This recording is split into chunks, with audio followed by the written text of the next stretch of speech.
I'm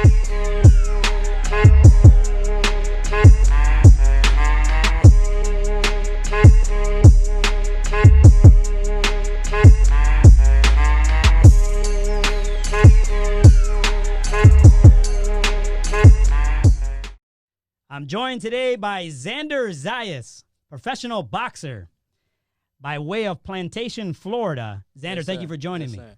Hey, thank you, man. Thank you for having me. It's a great opportunity, and I'm happy to be here. It's a pleasure to have you. We're in the Snapwell Studios in Orlando, Florida. It's an honor to have you and your team here today. Peter Khan will be joining us as well, and a stablemate of yours, Aaron Aponte. Yes, sir. Yes, sir. So, Xander, if you want to share with me where you were born, we're going to talk today, before we get to that, about your story inside and outside of the ring. Really, where were you born, and talk to me about your childhood. Yeah, I was born in Puerto Rico. I grew there till I was 11 years old. Wasn't the best time or the best place to grow, but we made a living out of it. You know, I had fun as a kid. Before I started boxing, I was a victim of bullying, so that was what my mom said. Hey, you need to start defending yourself. And we tried taekwondo, we tried karate, we tried a lot of stuff. And when we tried boxing, I'm like, hey, this is it. I like this, and everything went from there. But yeah, I was born in Puerto Rico and moved here when I was 11. But I've had a great childhood. I mean, my dad Orlando Garcia, my mom Jaita Castro. They've made it easy for me, and I just follow the path, and stay focused. That's truly awesome. A testament to your parents. You're now 18 years old. Yes. You said going back to Puerto Rico. Talk to us about just growing up as far as your interaction on the island. You got introduced because of bullying to boxing. Yes. Talk to us about learning the sport. What was your first introduction? So to say? I remember going into the gym, not wanting to go because I didn't want to get punched in the face. It's like, man, why would I want that? Like, I'm being bullied. I don't want to get punched in the face. So when I first walked in, I told my mom, I'm like, Mom, I don't want to be here. I want to go home. And she's like, no, you have to learn how to defend yourself. And we started. The coach greeted me. She's like, hey, let's start working.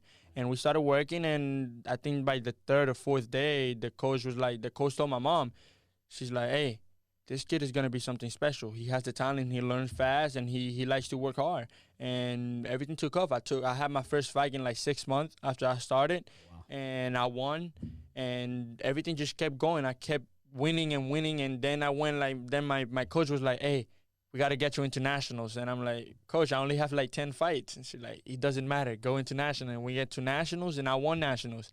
And, I just fell in love with the sport since day one. So as far as the nationals and going from learning the sport to competing in it. Yes. That transition, how old were you at that time? I started boxing when I was 5. So I was around 6 to 8 in the transition of my first national. My first 3 nationals over between 6 to 8.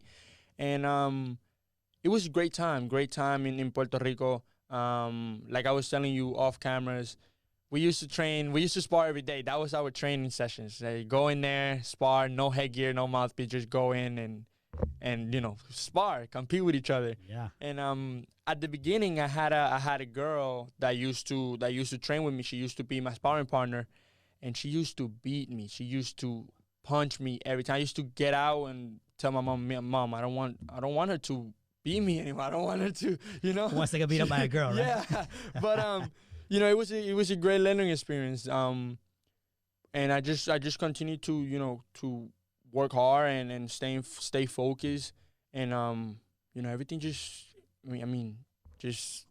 kept flowing. Kept flowing and Okay. kept getting together, and look where I am today, man. That's amazing. Wow. And you had your two. If you give a shout out to your mom and dad, go ahead and do that now. Yes. I mean, what can I say? Those are my parents. Those are my life. Orlando Garcia, Jaita Castro. They're the love of my life. I mean, I don't know where I would be without them. They have taught me a lot. They have guided me the right path. They've made, like I said, everything easy for me. I just have to stay focused and keep following that path. Definitely. And the message, so to say, from that is really take advantage of things in a positive way. Yes. You had two loving parents. Yes. A lot of people don't have that. I grew up without my father, and I'll be honest, I had people around me, such as your parents for you, that were able to teach me things. And now you're here at age 18, and it really shows. You had two loving 100%. parents, and you took advantage of it in a positive way. I commend you for that. Yeah, man. You know, it's like it's all about trust. They always tell me, man, we trust you with everything, and I trust them with everything too. So I like, you know, we have a great bond, a great relationship as parents and son. And I don't want ever to lose that. I want to, you know, keep it going, keep it growing, and keep getting better every year, every time. Because those are, at the end of the day, those are the people that are gonna be behind me, whether I make it or whether, you know, something happens to me. They're gonna be there. They're gonna be in my with me and throughout the whole process, and I thank them for that. So vitally important. That's awesome, man. I'm glad you have a beautiful relationship with your parents. Yes, sir. Thank you. Shout out to Orlando. I met him. Good dude. Funny guy. Shout out to my dad, man. He's a funny guy. So, Xander, as you transition through your amateur career, how many total fights and basically the transition from PR to the mainland? Yes. You could talk about both of those. Well, I had 135 or 34, 122 wins and 14 losses. So yeah, 135. Man, it was a great experience coming up in the amateurs because I faced the best in the United States, in the country. You know, it was never, all right, this guy is not one of the best. It was always the best. You know, when you go to nationals, again, you're facing the best of the nation. So it was awesome times because I got to face everything: southpaws, righties, big tall guys, short guys, big guys, slim guys. So, you know, I got to face everything. I got to see everything. And it was also a great experience because I made friends all over the country, man. I have friends right now in California. I have friends right now in Kansas, New York, and Texas. You know, it's everywhere around the country. And it's a good relationship, and it's a good experience that you get to meet people from all over the country and create good bonds with them. That's awesome. So a lot of people, you know, as they learn about you today, Xander, and the transition of amateur to pro, you're now standing at 6-0, 5 knockouts, and we'll get to that. As we have shared today with your amateur background, also, what was the decision as far as your process with the Olympics? Because that's been talked about. You signed very young pro. Talk to me about just the ideals behind that and kind of what transpired there. Yeah, man. You know, the AIBA lost the control of the Olympics because of all the problems that they had going on with the Olympics committee, and the Olympics took over, and they said, hey, from now on, you have to be 19 and older to qualify for the Olympics. And I was a couple days or months short, and couldn't participate. And I didn't want to wait for 2024. We had the opportunity, like you said, my manager, Peter Can, great guy, works really closely with Top Rank, and we made it happen, man. I told him, I talked to my family, we sat down, we had a real deep conversation because it wasn't like, you know, it wasn't just like a step. It was just like a normal step. It was the big step for me and for my family because now I'm not fighting with headgears no more. I'm not fighting kids my age anymore. You know, I'm going to be fighting grown men with 8 ounces, no headgear. A lot of dangers in that part. So you know, it was a deep conversation with, at least with my mom. My dad understood because he knew, like, you know, he like, man, this is what he wants to do. But my mom, I'm a baby, you know. I'm a baby mom. I'm a baby mama, man. You know, she's like, you know. So it was hard for her, but she took it well. She sat down. She's like, hey, this is what you want to do. You gotta promise me that you're gonna finish school and go ahead, go for it. And you know, we sat down with Peter Can and we made it happen. That's awesome. And we'll track back just a tad bit here, and we'll get more into your pro career. When you moved to the mainland, and so you grew up in Plantation, Florida? Yes, Plantation, Florida. And talk to us about that a little bit. Man, when I first moved to Florida, to Plantation, I spoke no English, zero English, not even, I don't know, pencil, not even a thank you. I didn't know anything, so it was hard at the beginning, going into school, not knowing anybody, not knowing the language. It was hard to communicate. But I had a great friend that she was Puerto Rican too, and she was bilingual. And shout out to her, Gabby, if you're watching this. Shout out to you. She teach me. She helped me. She helped me throughout middle school. I came here in 7th grade. And in 6 months I picked up the language. I only had two places one place to speak Spanish. It was the house, because my mom don't like us to speak Spanish, to speak English in the house, so we have to speak Spanish in the house. But every other place it was English. Also, shout out to my best friend, Aaron, and Ruben Ramirez. Also, been there for me since 2014, since I came here, always teaching me and helping me and improving my language and in life. They two people that helped me with my language, and I picked it up pretty quickly. And but growing up, it was hard at the beginning, but then I got used to it. And in the boxing world, it was just easy. It was just more the same thing. Just keep training hard, keep staying focused, and everything is the wins are gonna be there. That's awesome, and I commend you. Your English is very well, my friend. Thank you, man. Thank you. My Spanish está malo because hablo español un poquito. Lo siento. Don't judge me. It's actually my first language as well, and I think around age 7. Age 8, I lost it, unfortunately, and I kick myself now. So you're bilingual. I'm jealous. No, man. I think it's a very great access for me and Aaron Aponte, because we can communicate in both language, and it's awesome for us to have interviews in both languages, because people like that. People admire that when they see somebody that can speak both languages. It's like, man, he has a great future. He has a bright future. And with the hard work that we put in the gym and the dedication that we put in, and with the great team that we have behind us, we set for success. We just have to, again, stay focused, keep working hard, and stay dedicated. It's truly a great statement you made there. The dedication, the hard work. Yes. Talk to us about the gym. You're in Centino's Sweatbox. Yes, is that the name of the gym? Yes, Centino's Sweatbox Boxing Gym. Okay. In Davie, Florida. Been with Coach Javier since 2015, 16. I first started in Davie Paul. That was also in Davie. That coach, Pete Balcunas, unfortunately he passed away. Then I moved with Coach Javier, and from the beginning, from the first day, it was a click that everything was there. The communication. Everything. It was just like I felt like at home, he's also Puerto Rican, so he was like, man, this is it.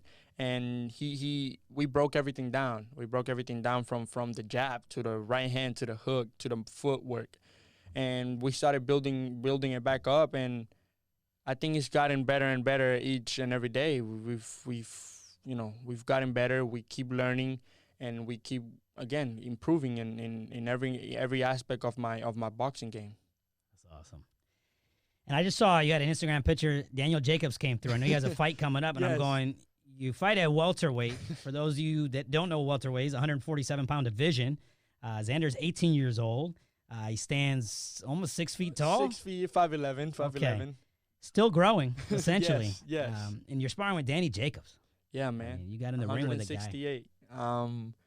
When I saw him in the picture, when I saw the picture, I was like, man, I'm not that far away from him in height, Like, he seems more bulky because he's heavier, but in height he didn't seem. In real life I seen him and I'm like, man, this man is pretty tall. He's a pretty tall dude. But then I saw the picture, I'm like, I'm not that far from it. But it was a great experience. Danny Jacob, what a gentleman, man. I met him and the first thing he said, "What's up, champ?" He gave me a big smile. He gave me a hug. He's like, man, I'm glad to be working with you. I hope we can do it again, soon. And, man, he made my day. Awesome. He's somebody that I look up to, a great champion, and again, a gentleman, inside and outside the ring. That's perfect how you said it. You took my words right out of my mouth. Daniel Jacobs beat cancer. Yes. He continues. And a great story. He beating all the odds, and that's awesome. Truly a testament yes. to what he does inside and outside of the ring. Daniel Jacobs, give him a shout out. Talk to us about Coach Javier, your relationship with him, and also your stablemates in the gym. I know you work with, there's a number of great fighters, including our friend Aaron Aponte, your best friend that's here today, we'll be speaking with. Well, Aaron doesn't train with us. He trains with in Miami with his dad, but we're family. We're a family. We've traveled together to nationals. We've been all around the country. But yeah, he just doesn't train with me. But I mean, he kind of does. We together almost, yeah. But yeah, in my team, I have, Amir Imam, George Cambosos, Logan Holler, that fought yesterday, won a fight, the first woman to win in the Undisputed promotion. I mean, she's with the Bella. She did a great job. I mean, shout out to her. She did awesome. She followed the game plan and followed everything we worked on camp, and I'm happy for her. Yeah, but if I can keep going, her, I mean, I just have a lot of guys that I just, there's so many guys. The most important guys that I remember of. Yeah, I forgot about him. Tego, Emmanuel Tego. He's fighting in the 27th, the same card that Jacobs is fighting in in the zone. He will be fighting Menard, 135. And so Emmanuel Tego. Yes, Emmanuel Tego. He's from Ghana. Man, great guy, great energy, and he likes to keep a good pace, good positive vibe, and that's what I like. Definitely. I would love to check out where, as far as Ghana, there's a very big history of fighters coming out of there. Obviously, Richard Comey, Joshua Cloudy. Yeah. And we're going to get into now the whole Cotto, because we know we both idolize Miguel Cotto. Yes, sir. But Joshua Cloudy, 2009, when he fought at the Garden, he's fought Pacquiao. I would love to see Emmanuel Tego where he trained, where he grew up. I know he's in your gym now. That would be truly something maybe in the future we can do. Yeah, man. Emmanuel Tego is, like I said, a great guy, positive. He's always laughing, always smiling. He works hard. He's very, he's a very hard worker. From Ghana, there's not the same opportunities that we have here, but he has taken advantage of every opportunity. He's 30-1, I believe. He lost his pro debut, and then after he went for a 30-win streak. Man, he's again beating all the odds. He's rated number 3 in the WBO, right? WBO. Okay. And in the lightweight division, 135, and he's fighting Menard. He's fighting Menard the 27th. It's gonna be a great fight, but I know Tego is going to win. Shout out to my man Tego. Yes, sir. That's awesome. And one day, like I said, we could maybe head over to Ghana. That would be truly an amazing 100%. Experience. Guys like Richard Comey, Joshua Cloudy. Yes. People I don't think understand how talented he was. A very good defensive fighter. Yes. And I remember watching him at Madison Square Garden, and we're going to get to now the whole MSG and Miguel Cotto story. Growing up, Xander, who are some of the fighters that you looked up to? And some of the styles, I mean, we'll talk about your style later, but some of the styles of fighters that you like to watch growing up. Yeah, man. Growing up, I was born in 2002. Let's keep it clear. I wasn't in the 90s. But, I look up to Miguel Cotto, my favorite boxer, somebody that inspired me. Manny Pacquiao, a legend. Andrew Ward, Brock Crawford, Canelo Alvarez. Tyson Fury, you name them, But if we go back, I like to watch Tito Trinidad, Macho Camacho. Let me see. Wilfredo Benitez. Wilfredo Benitez. I can name them all. Right. Muhammad Ali. All the big legends. Guys. Roy Jones. Tyson. It's just so many guys. So I'm gonna put you on the spot. Roy Jones and Tyson, what do we have, man? That's a tough one, right? Man, it is a tough one. I don't want to pick because I don't know what's gonna be the result. It depends on how the fight, how the fight evolves. If they're gonna be able, Mike is gonna be able to hold 12 rounds, or Roy Jones is going to make his way in the ring, or it just depends on how it's a fight that I cannot tell you who's going to win. Yeah. I remember the other day I was watching John Ruiz, Puerto Rican heavyweight, obviously, when he fought Roy, and Roy had stepped up. So that's many years ago. Yeah. It's hard to gauge. Roy's a great guy, by the way. Shout out to Roy Jones Jr. I got to work Never met him, but I know. I've seen videos of him, and I know he's a great guy. Truly a humble. He's a legend, and humble as they come. Yes. You're very humble as well. Thank you. And I see that in you, and I'd like to talk about the opportunity that's in front of you and Aaron and being a Boricua and representing the island. Yes. You're on the mainland now. What does it mean to you? Man, it means everything, you know. Me as a Puerto Rican, as a Puerto Rican, I want to make my people proud. I want to bring glory to the island, bring that joy back, you know, where the whole island stop and say, all right, Xander's fighting tonight. Let's all tune in, you know. Have those big moments like they had it when Tito was at the top, when Miguel was at the top, you know, because good moments that kept the island together, kept the island, and you know, in a great position and not fighting, not doing the wrong thing. So yeah, I would like to bring glory. I would like to bring championships to the island and a lot of happiness, man. And we were talking earlier Yes. about the Miguel Cotto fights and growing up. You were able to come together with your family and watch those fights. Yes. And it's hard to replicate that. 100%. But one day you have the opportunity to do that, and I believe that, man. Yes, man. You know, a lot of people ask me, who do you want to be like? And personally, not trying to disrespect none of the big legends, but I'm trying to be like Xander Zayas, you know. I look up to all these big boxers, these big legends, Cito Trinidad, Macho Camacho, Miguel Cotto, Wilfredo Benitez. But at the end of the day, I want to be me. I want to make my own story. I want to be great. I want to bring glory to the island, but by being me, by being Xander Zayas, and just, you know, again, bring the happiness to the island. Well said, my friend. We're so excited for your future and having those fights at the Garden. Yes, sir. Or in Vegas, wherever it be. No, the Garden, man. Okay, we're going to the Garden. We said to heck with Vegas. I see you. And people got it, man, that Puerto Rican Day Parade and that whole weekend. Yes, sir. I get the chills. Yeah, My man. first fight I attended live from Miguel Cotto was in 2007 when he fought Zab Judah.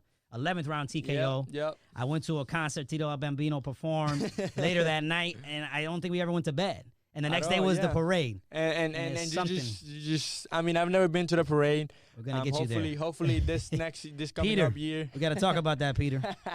Hopefully this coming up year, it will be my first time at the parade and my first time fighting in Madison Square Garden. We're looking forward to that.